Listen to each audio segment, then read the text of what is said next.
Ito ang latest weather update.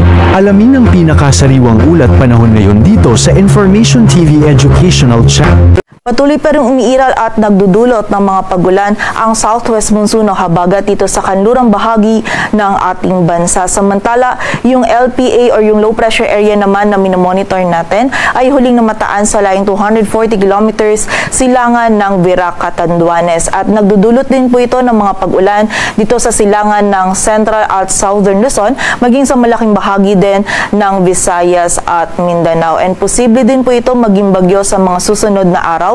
And ayon sa ating latest analysis, kapag ito ay naging isang ganap na bagyo, ay hindi po ito or maaari itong hindi tumama or maglandfall sa anumang bahagi ng ating bansa. Ngunit palalakasin nito yung habagat, kung saan itong habagat at yung LPA yung patuloy po na magdudulot ng mga pag-ulan sa malaking bahagi ng Central at Southern Luzon, maging dito din sa bahagi ng Visayas at Mindanao ngayon maging hanggang sa mga susunod na araw. Kaya doble ingat po para sa ating mga kababayan, paghahanda at pagiging alerto sa banta ng mga pagbaha at pagguho ng lupa.